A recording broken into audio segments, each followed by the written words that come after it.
nípa oore ọ̀fẹ́ ní àgbà wá. Ará mi nípa oore ọ̀fẹ́ ní àgbà wá là. Nípa oore ọ̀fẹ́ ní àgbà wá. Ará mi nípa oore ọ̀fẹ́ ní àgbà wá là. Nípa oore ọ̀fẹ́ ní àgbà wá là. Nítorí pé a kọ́ wípé àwọn babaláwa ti jẹ èso àjàrà àìpọ́n, ẹ̀yìn sì ń kan àwọn ọmọ. Ẹ̀ṣẹ̀ àjogúnbá, ẹ̀ṣẹ̀ àjogúnbá, inherited sin, ẹ̀ṣẹ̀ àjogúnbá. Kí ni ẹ̀ṣẹ̀ àjogúnbá? Kí ló tá à ń pè ní ẹ̀ṣẹ̀ àjogúnbá?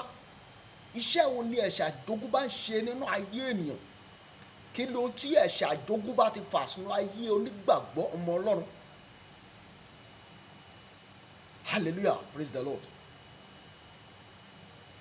Ẹ já lọ wo Psalm 51 verse 5. Psalm 51 verse 5. Bíbélì kọ pé ó ní nínú ẹ̀ṣẹ̀, nínú àìṣedédé àti nínú ẹ̀ṣẹ̀ ni ìyá wa lóyún wa, nínú ẹ̀ṣẹ̀ ni a sì bí wa jáde. Kí ló dé tá bí ènìyàn jáde sínú ẹ̀ṣẹ̀? Kí ló dé tá lóyún ènìyàn láti pa ẹsẹ̀ ẹ̀ṣẹ̀ wá? Èyí ni ìṣẹ̀dá àkọ́kọ́ tí ṣe Ádámù, tí gbogbo ènìyàn ti pasẹ̀ rẹ̀ kọsẹ̀, tí gbogbo ènìyàn ti pasẹ̀ rẹ̀ dẹ́ṣẹ̀, tí gbogbo ènìyàn ti pasẹ̀ rẹ̀ bẹ̀ sí ní jìyà ẹ̀ṣẹ̀ tí ó tọ́ sí ikú. Kété tí ẹ̀ṣẹ̀ bẹ̀ sí ní jọba náà ni ikú bẹ̀ sí ní jọba. Hallelujah, ọmọ Ọlọ́run. Kó tó nípa ara Kristi wá láti jọba lórí ikú àti ipò ikú. Èyí ni fún gbogbo àwọn tó bá gbàgbọ́, tó bá gba Kristi ọmọ Ọlọ́run náà gbọ́. Hallelujah, praise the Lord. Ẹ ṣí Bíbélì sí Romans chapter 5 verse 12.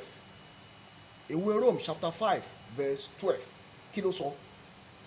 Nítorí gẹ́gẹ́ bí ẹ̀ṣẹ̀ ti ti ipa ọ̀dọ̀ ènìyàn kan wọ ayé àti ikú nípa ẹ̀ṣẹ̀, bẹ́ẹ̀ ni ikú sì kọjá sórí ènìyàn gbogbo láti ọ̀dọ̀ ẹni tí gbogbo ènìyàn ti dẹ́ṣẹ̀. Láti ọ̀dọ̀ ẹni tí gbogbo ènìyàn tó ti ṣe kí ni o, tó ti dẹ́ṣẹ̀. Láti ọ̀dọ̀ ẹni tí èmi àti rẹ tí a ti kọsẹ̀ wá, tí ń ṣe Ádámù bàbá wa.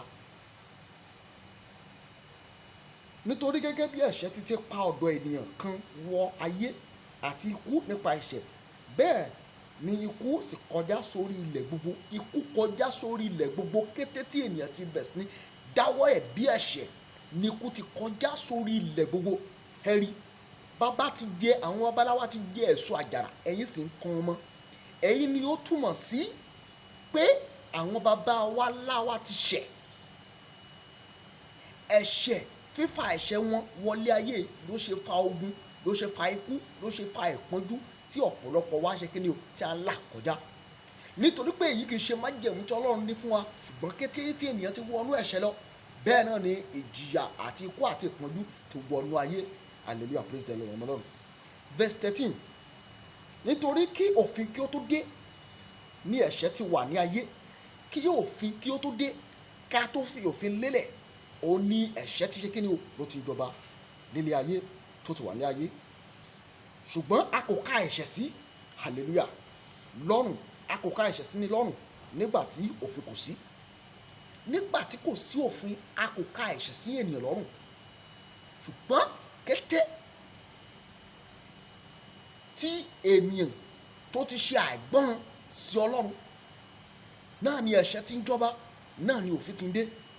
Wá lọ sí verse 15. Ó ní ṣùgbọ́n kì í ṣe bí ẹ̀ṣẹ̀ bẹ́ẹ̀ sì ni ẹ̀bùn oore ọ̀fẹ́, nítorí bí nípa ẹ̀ṣẹ̀ ẹnìkan ẹni púpọ̀ kú, mélòó mélòó ni oore ọ̀fẹ́ Ọlọ́run àti ẹ̀bùn nínú oore ọ̀fẹ́ ọkùnrin kan Jésù Kristi di púpọ̀ fún ènìyàn púpọ̀. Hallelujah. Verse 17 wà ní ǹjẹ́ bí nípa ẹ̀ṣẹ̀ ọkùnrin kan ikú jọba nípasẹ̀ ẹnìkan náà, mélòó mélòó ni àwọn ènìyàn tí a gbà ọ̀pọ̀lọpọ̀ oore ọ̀fẹ́ àti ẹ̀bùn òdodo yóò jọba nínú ìyè nípasẹ̀ ẹnìkan Jésù Kristi. Tí ó bá sì ti pé Ọlọ́run nífẹ̀ẹ́ wa púpọ̀ jù, tí ó bá sì ti pé a rà wá padà ní iye kan, ta kàn wá máa gbélébùú pẹ̀lú Kristi, ìjì ayé ọba sì tún máa ṣe kí ni o, ọba sì tún máa continue. síbẹ̀síbẹ̀ gan èyí ni fún àwọn ọmọ Ọlọ́run tó bá gbàgbọ́ nìkan ló yọnú ewu. Àwọn tí kò bá gbàgbọ́ nínú ìbí Jésù Kristi, àwọn èèyàn wọ́n sì ń wà lábẹ́ ẹ̀ṣẹ̀ yìí, nítorí a kọ pé a ó bẹ ẹ̀ṣẹ̀ baba wò látòrí ìran kìíní títí dé ìran kẹrin, ìran kẹta, ìran kẹrin. Fún ìwọ tó ń wò mí, fún ìwọ tó ń gbọ́ mi, hallelujah ọmọ Ọlọ́run, kó o bá lè bọ́ kúrò lábẹ́ ẹ̀ṣẹ̀ yìí, nítorí ká má bàa mọ béèrè lọ́wọ́ rẹ, o ní láti gba bíbí ọmọ Jésù Kristi ọmọ Ọlọ́run kan ṣoṣo gbọ́ gẹ́gẹ́ bí Olúwa àti olùgbàlà rẹ, hallelujah. Ẹ yá lọ wo Lamentation, ẹkún Jeremiah chapter 5 verse 7, Lamentation, ẹkún Jeremiah chapter 5 verse 7.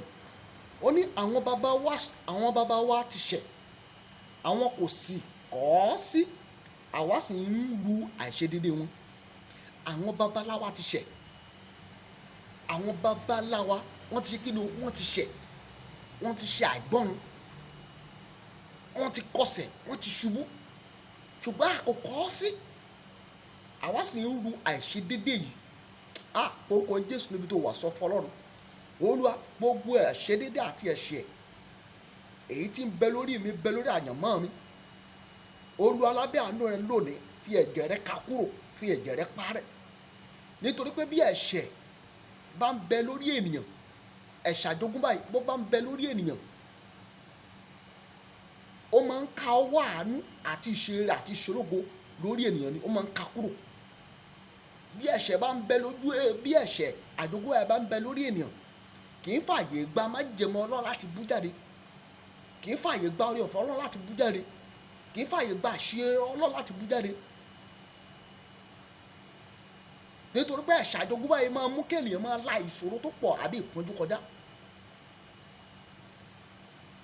Mo gbàdúrà fẹ́ máa tìrẹ lónìí, gbogbo ẹ̀ṣẹ̀ àjogúnbá nínú ayé mi àtìrẹ, ẹbí wa, ará wa, àwọn èèyàn wa, gẹ́gẹ́ bí ó ti wù mí tó dẹ̀ rí àmì ṣe, gbogbo ẹ̀ṣẹ̀ náà lónìí ẹ̀jẹ̀ Jésù kó pa wọ́n rẹ́.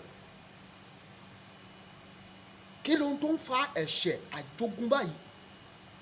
Kí ló ń tó mú kí ènìyàn ṣubú sípa ẹ̀ṣẹ̀ àjogúnbá yìí? Èyí yẹn ẹ rí nínú apá kejì, part 2. Kí ló ń tó fà á? Kí ló ń tó mú kí ènìyàn kọsẹ̀? Àkọ́kọ́ ẹ jẹ́ sọ̀kan bẹ́ẹ̀, ó ní àìgbọ́ràn tí ènìyàn tó kọ́kọ́ fi ṣubú.